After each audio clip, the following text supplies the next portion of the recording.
सत्यवानाचे प्राण सावित्रीने यमाकडनं परत आणले आणि तेव्हापासून सगळ्या स्त्रिया आपल्या पतीच्या दीर्घायुष्यासाठी वटपौर्णिमेला वडाची पूजा करतात. पण वडाचीच पूजा का करतात असा कधी प्रश्न पडलाय? तर वडाचं झाड हे फक्त पतीचं दीर्घायुष्य देत नाही, तर स्त्रियांच्या आरोग्याचं सुद्धा रक्षण करतं. वडाचा उल्लेख अथर्ववेदात आलेला आहे. आपण बघितलं तर त्याचं आयुष्य सुद्धा 100 वर्षाहून अधिक आहे.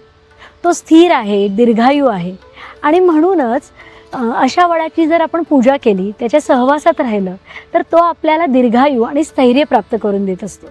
आख्यायिका अशी आहे की सावित्रीने आपल्या अंध सासू सासऱ्यांनी त्यांच्या मांडीवर आपली नातवंड खेळवावी असा वर मागितला. म्हणजेच तिने त्यांचं आरोग्य, पतीचे प्राण आणि संतती प्राप्तीचं सुख सुद्धा मागितलं. आयुर्वेदानुसार बघितलं तर वड हा शीत आहे, म्हणजे थंड आहे, वृक्ष आहे आणि योनी दोषहर आहे.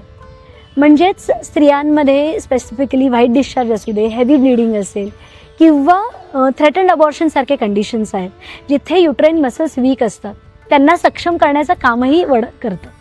केसांचे प्रॉब्लेम, केसांची मजबूती किंवा स्किन कॉम्प्लेक्शन सुधारण्याचं काम सुद्धा वड करतं. असे अनेक फायदे वडाचे आहेत. म्हणून प्रत्येक वटपौर्णिमेला सगळ्या स्त्रिया वडाच्या झाडाची प्रदक्षिणा घालतात, झाडाभोवती बसतात आणि इतर स्त्रियांना ऋतुकाळातली जी फळं आहेत म्हणजे आंबा, जांभूळ, फणस हे देऊन आरोग्याची देवाणघेवाण करत असतात.